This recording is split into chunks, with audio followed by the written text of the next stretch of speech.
നമസ്കാരം. ഗാസയിലെ ജനങ്ങളെ ഒഴിപ്പിച്ച് നഗരം പിടിച്ചെടുക്കുമെന്ന് അമേരിക്കൻ പ്രസിഡന്റ് ഡൊണാൾഡ് ട്രംപിന്റെ പ്രഖ്യാപനം ലോകത്തെ ആകെ ഞെട്ടിച്ചിരിക്കുകയാണ്. ഇത് എങ്ങനെ പ്രാവർത്തികമാക്കും എന്നാണ് പലരും ചോദിക്കുന്നത്.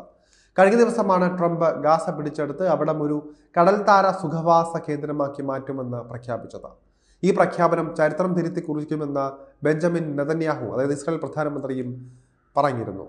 വൈറ്റ് ഹൗസിൽ നടന്ന കൂടിക്കാഴ്ചയ്ക്ക് ശേഷം ഇരു നേതാക്കളും സംയുക്തമായി നടത്തിയ വാർത്താ സമ്മേളനത്തിലാണ് നെതന്യാഹു ട്രംപിന്റെ പ്രഖ്യാപനത്തെ സ്വാഗതം ചെയ്തത്.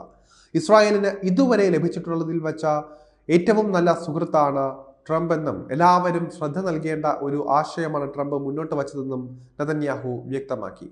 ഇസ്രായേൽ ഹമാസ് സംഘർഷം ഗാസയെ വാസയോഗ്യമല്ലാതാക്കിയിരിക്കുന്നുവെന്നും ഈ മേഖലയിൽ നിന്ന് പലസ്തീൻ ജനത ഒഴിഞ്ഞു പോകണമെന്നും ട്രംപ് കൂട്ടിച്ചേർക്കുകയായിരുന്നു.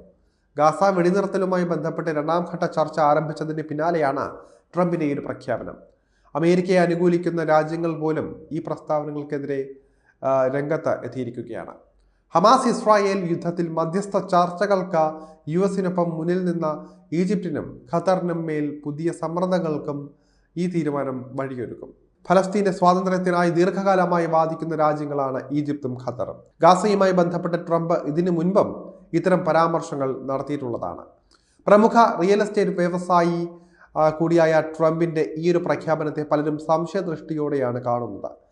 തകർന്ന കെട്ടിടങ്ങൾ അമേരിക്ക പുനർനിർമ്മിക്കുമെന്നും കെട്ടിടങ്ങളുടെ അവശിഷ്ടങ്ങൾക്കിടയിലുള്ള ബോംബുകളും മറ്റും നിർവീര്യമാക്കുമെന്നും ട്രംപ് വ്യക്തമാക്കി കഴിഞ്ഞു. അറബ് രാജ്യങ്ങൾ പലതും ഇതിനകം ട്രംപിന്റെ പ്രഖ്യാപനത്തോട് എതിർപ്പ് പ്രകടിപ്പിച്ചിരിക്കുകയാണ്.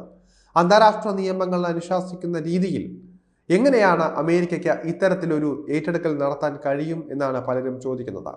ഫലസ്തീൻ പൗരന്മാരെ ജോർദാനിലും ഈജിപ്തിലുമായി മാറ്റിപ്പാർപ്പിക്കണമെന്നാണ് ട്രംപ് ആവശ്യപ്പെട്ടിരിക്കുന്നത്. ഇത് അപ്രായോഗികമാണ് എന്ന് പറഞ്ഞവരുടെ കൂട്ടത്തിൽ അമേരിക്കയുടെ സഖ്യകക്ഷിയായ സൗദിയും ഉൾപ്പെടുന്നുണ്ട്.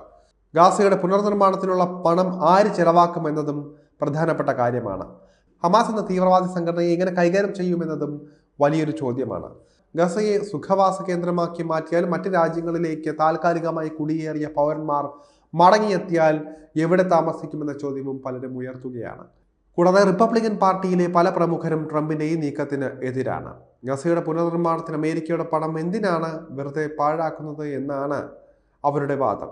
എന്നാൽ ട്രംപ് ഇപ്പോൾ മുന്നോട്ട് വച്ചിരിക്കുന്നത് വാഗ്ദാനം മാത്രമാണെന്നും അന്തിമ തീരുമാനം അല്ല എന്നുമാണ് അമേരിക്കൻ സ്റ്റേറ്റ് സെക്രട്ടറിയായ മാർക്കോ റൂബിയോ വ്യക്തമാക്കുന്നത്.